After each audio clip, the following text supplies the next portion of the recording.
Assalamualaikum warahmatullahi wabarakatuh. Hari ini kita sudah masuk ke materi dasar ilmu astronomi Islam dan penggunaan kalkulator nantinya.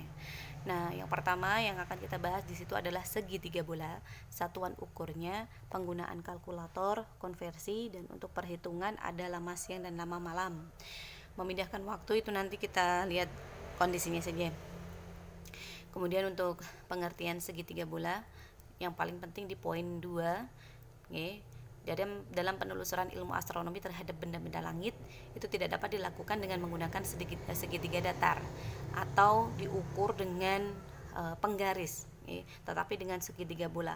Nah, kenapa? Misalkan di sini gambar segitiga bolanya, ya kan?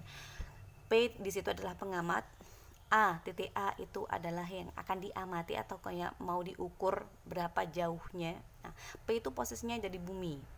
Sedangkan A itu adalah bintang yang akan diukur oleh peneliti. Nah, caranya nggak bisa dari P ke A itu langsung diukur pakai penggaris, nggak bisa. Jadi memang di sini ada rumus trigonometri atau segitiga bola untuk menentukan jarak P ke A itu berapa. Nah, itu seperti itu caranya.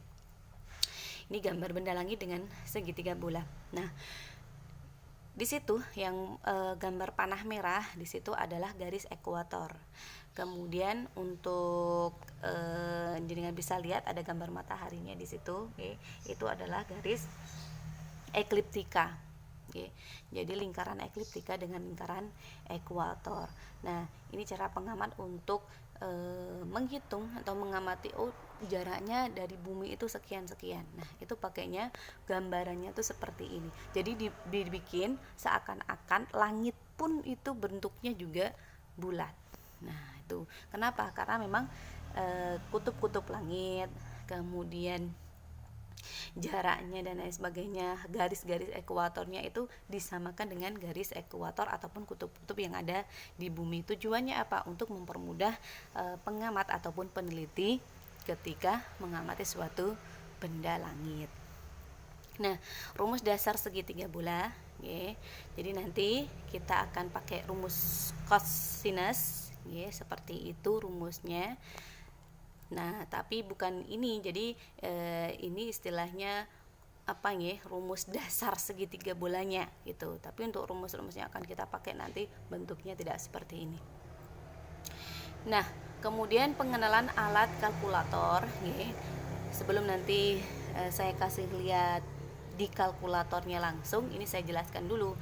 Yang pertama, di kalkulator jenengan itu harus mempunyai mode derajat, DEG, dan satuan derajat. Bentuknya itu yang ada tanda derajatnya petik 1 petik 2. DEG ataupun DMS itu memang kalkulator, kalkulator yang selain kemarin saya tunjukkan ke jenengan.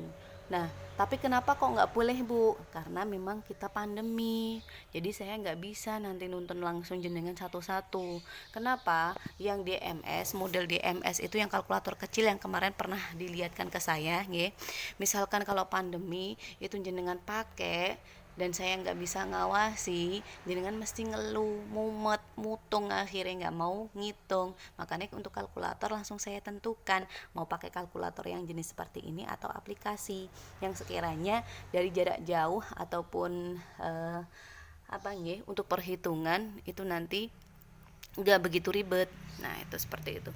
Yang kedua, mempunyai fungsi sin cos tan. Jadi di kalkulatornya di situ ada tombol sin, cos sama tan. Kemudian ketiga, mempunyai perubahan sinus, ada tulisannya shift, kemudian NV sama second. Kalau second kita nggak pakai. Jadi apakah tiga-tiganya shift, NV ini harus ada, Bu? Enggak.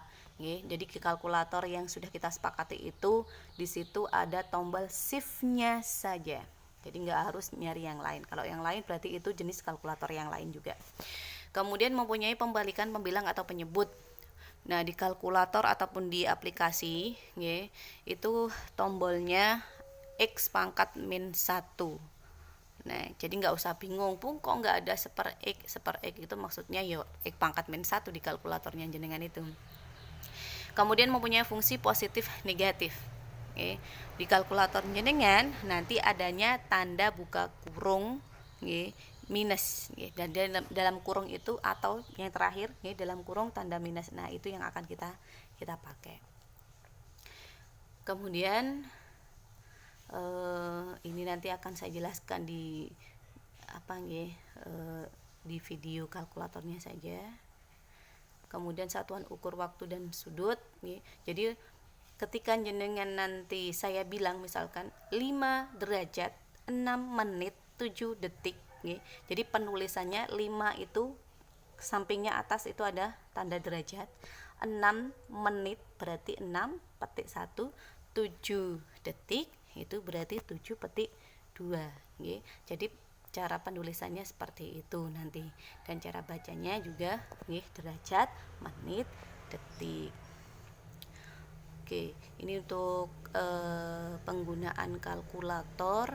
Kemudian untuk konversi. Nah, data konversi nggih. Jadi memang perhitungan gerak semu matahari. Apa gerak semu matahari? Jadi seakan-akan matahari itu nggih, matahari yang mengelilingi bumi. Padahal kan sebenarnya kalau pakai teori geometri, jadi bumi yang berputar. Tapi karena kita di bumi, ya kan, jadi seolah-olah jenengan itu melihat mataharinya yang muter. Ya, itu namanya gerak semu matahari. Memerlukan waktu selama 24 jam. Ini konversinya. Maksudnya, nah, selama 24 jam, ya, jadi itu pergerakannya itu dinilai, ya, kalau diderajatkan berarti nilainya 360 derajat. Kalau 15 derajat 1 jam. 1 jam berarti berapa? 1 derajat berarti nilainya 4 menit dan seterusnya, itu bisa jenengan baca sendiri. Kemudian nah ini nanti pengenalan kompas. Kompas akan saya kenalkan kalau jenengan sudah bisa menghitung saja, okay? Jadi kalau sudah bisa menghitung, nanti cara pengukurannya seperti apa. Kompasnya kompas apakah harus kompas yang itu Bu, yang apa, yang benar-benar kompas? Enggak, nanti pakai kompas HP bisa. Jadi nanti akan saya ajari, nggih, gitu nggih. Oke. Ini untuk materinya yang akan kita bahas. Kemudian untuk video kalkulatornya nanti seperti apa tombol-tombolnya akan saya tunjukkan langsung. Oke, gitu. Nah, untuk penggunaan kalkulator kemarin sudah saya kasih tahu nih, aplikasi dan model kalkulatornya seperti apa yang bisa kita gunakan untuk perhitungan semester ini atau untuk perhitungan astronomi. Nah, yang pertama ketika jenengan menghidupkan, nih, nah pastikan dulu di layarnya, di layar atas di sini yang saya tunjukkan di situ ada huruf D. Nih. Nah, misalkan di kalkulator saya itu belum ada huruf D, berarti jenengan harus atur dulu modenya. Pencet mode. Nah, di situ ada tulisan 1 SD rek. Nah, pastikan D, tadi D itu adalah DEG. Berarti belum ada. Kemudian pencet mode lagi, nggih. Nah, di situ angka 1 menunjukkan DEG. Nggih, berarti pencet angka 1. Kalau sudah jenengan pencet, otomatis di situ nanti akan muncul tanda D kecil di layar. Nah, gitu nggih. Itu yang pertama. Kemudian yang kedua, nggih, ada tombol sin, cos, tan. Tuh. Kemudian yang ketiga ada tombol shift. Kemudian bawahnya shift ada X pangkat min 1, nggih. Di situ untuk membalikan. Nah, kemudian ada tombol lagi dalam kurung minus. Nah, ini nanti yang akan kita gunakan untuk membalikan data. Data itu menyatakan negatif ataupun positif, ya. Jadi kalau positif tidak usah dipencet, tapi kalau ada data negatif min berapa derajat, berapa menit, berapa detik, otomatis jenengan harus pencetnya yang ini, bukan pencetan yang ini, ya. Oke, nanti ketika perhitungan pasti akan saya tulis, nggih. Min 5 derajat misalkan, berarti jenengan harus pencet min itu di sini. Tapi kalau saya bilang dikurangi, berarti nanti jenengan harus pencet yang tombol dikurangi di bawah. Oke.